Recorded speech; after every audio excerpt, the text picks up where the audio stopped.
Hello, everyone. I'm Steve Yamin, and I'm joined here by Laura Hyland and Olga Vayena. Today, we're excited to join you for a Q&A discussion about empowering gender equality and female leadership in the workplace. Tell us about your background and how you came to BIC. I came to BIC almost 2 years ago now. I was looking for a global consumer products role at a company that still had some work to do in digital and e-commerce, digital marketing and media.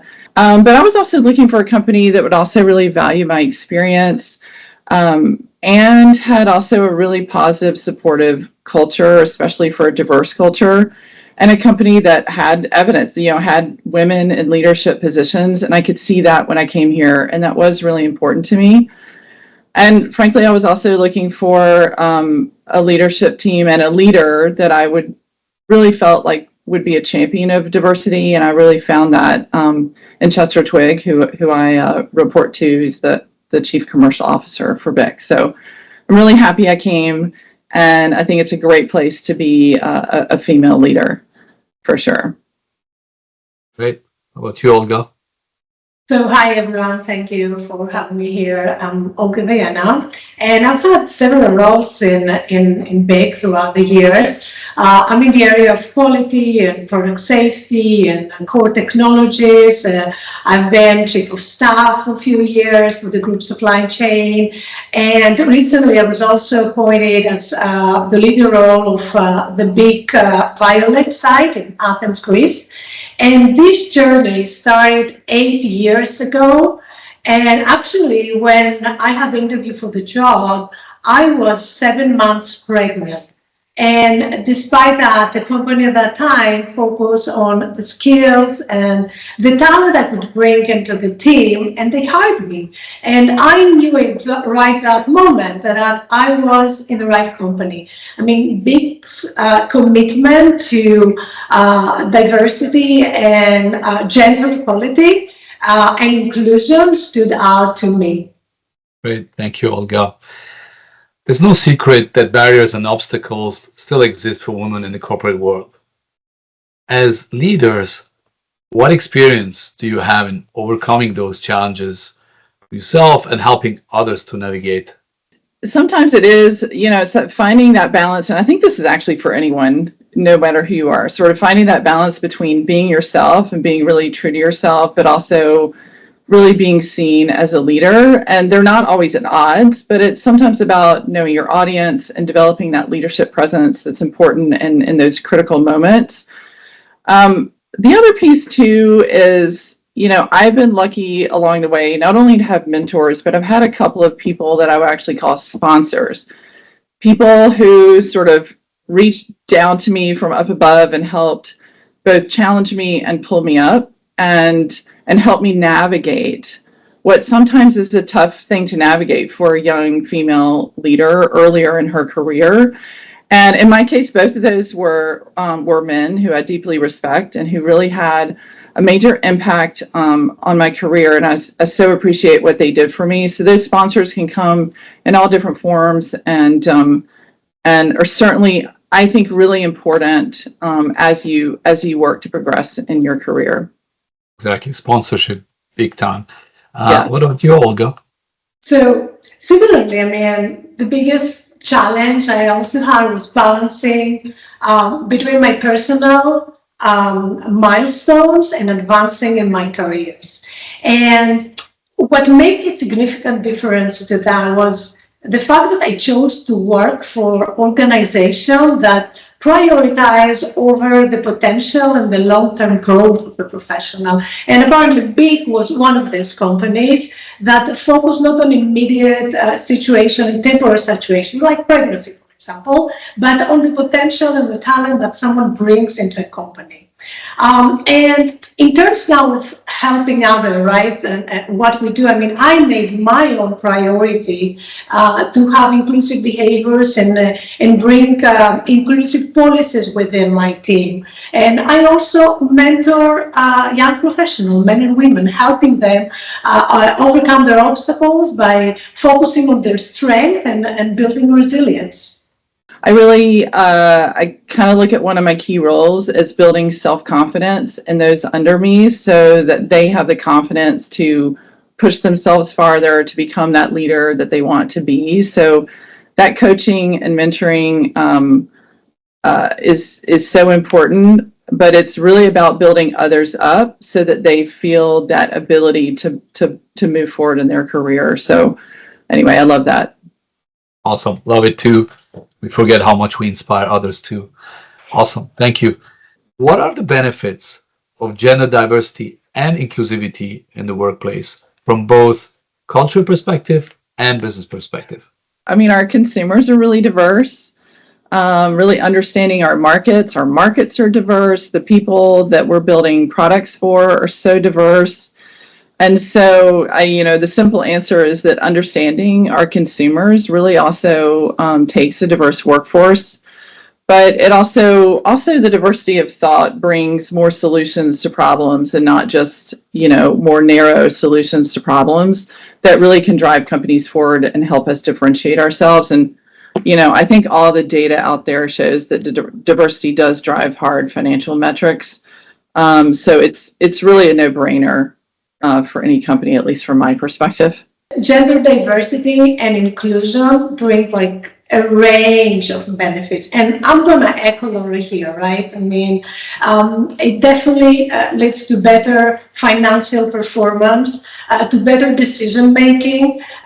Also creates access to an amazing pool of talents from business standpoint. Now from culturally standpoint, it boosts the morale of the employees, an environment like that, and creates and enhances a stronger collaboration. And as Laura mentioned, I mean, companies that have they create this inclusive environment, they definitely enhance their brand reputation. And on top, they create role models for leaders. And in reality, they pave the path for a long-term success. Olga, let me stay with you. Do you have like examples of successful initiatives or programs that you have seen that aimed at promoting gender equality that you have seen in your career, and then specifically also here that would be involved in it at BIC? Absolutely. I've seen quite many programs and initiatives. I'd like to highlight one, right, that is currently on actually, is the Women's Leadership Development Program. It is a program that focuses on identifying and nurturing female talents for managerial and executive roles. So it gives the opportunity for mentorship and also leadership training. In reality, it does create women to progress in their career. It's an amazing program, and I've been part of that. How about you, Laura? Any examples? No, that's awesome. Just to build on that, I do strongly believe that what's measured gets managed, and so having a diversity target, and not just having one, I think a lot of companies have them now.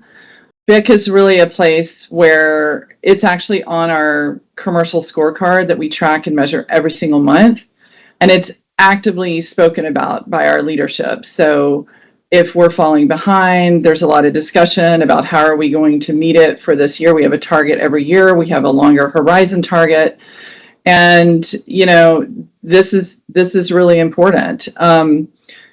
I think, we need to continue aiming for that 50-50 goal. But right now, it's in the high 30s and we're progressing every year. And I like to see that. And then we're building underneath it. We're enabling it, right? That's an output metric for the inputs. We're building it with the programs like Olga has just talked about, along with ERG groups for women, et cetera. But I think it also starts, there's initiatives and programs, and then it also starts with each of us as individual managers, no matter who that is, really giving, making sure that we're working on getting rid of that implicit bias and thinking about how do we take our maybe more junior levels of our team and build them up, give them more responsibility, and prepare them for those higher level careers. Because as we look at that lower cohort, right, that middle manager and junior manager level, we're actually doing really well. So it's around getting, breaking that barrier and getting more into those upper management roles. And I think we're seeing progress. We're measuring it. We're talking about it, and that's the main thing that we need to do every month and every day.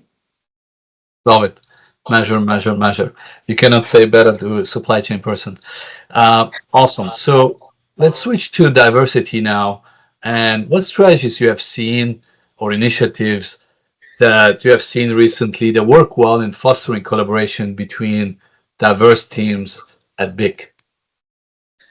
Well, one effective, simple initiative that I think we all follow, we try to follow, is when we have cross-functional teams. We bring in team members with different background, different experiences and perspective. I mean, and this diversity definitely encourages a very creative problem solving with the different approaches that every team member brings to the table, right?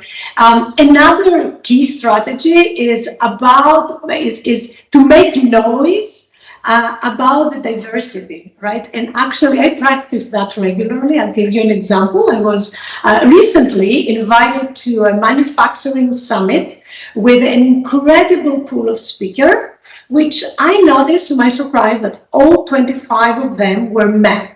So on that basis, I declined the invitation and I sent the message to the organizer, who responded to me that they will ensure that in the future they will have a more diverse pool of speakers. I think that making noise piece is really important. When you see something, say something, and don't be afraid to talk about it, but then in a constructive, okay, what do we do about that? And that was wonderful that you sent the letter and said, hey, I'll come if you have more diverse speakers, and I bet they'll do that next year because of the action that you took. So I love that.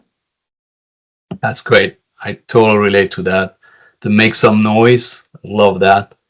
So let's switch to inclusion and bring me to the last question. What are ways you can help to ensure inclusion is not just a commitment that is measured, etc., but a lived experience for all team members, really living it? I'll start with you, Olga. What do you think? Well, as leaders, we need to lead by example. We need to demonstrate inclusive behavior on our daily actions and decisions. And empathy is key to this process. I mean, we need to actively listen and understand beyond someone's words, considering their perspective and their background. In reality, we listen and we answer to needs and concerns. When we do that, we create this, we embed in this inclusion to the culture that we want to create in our company. We need to make sure that everyone is heard, feels very valued, and is supported in every aspect of their work experience. Mm-hmm. Mm-hmm. Yeah, I completely agree with that. I do. It's just sort of that daily thing that you've got to really practice and work on. I do think it's good to check in from time to time. Sometimes that can be through more formal engagement surveys or even just checking in with your team. Because sometimes, we all, we feel like we're being inclusive, but maybe there's something going on that we're not aware of. So I think also making sure, checking in, making sure people are feeling good about those things. And then if we see any issues, we're kind of rooting that out immediately, because nothing feels worse than feeling excluded, right? The opposite of included. And if you've got people who start to feel disengaged or excluded, then they're not performing as well. So that inclusion really also drives business performance, and just, develops a much more fun and better place to come to work, to include everybody.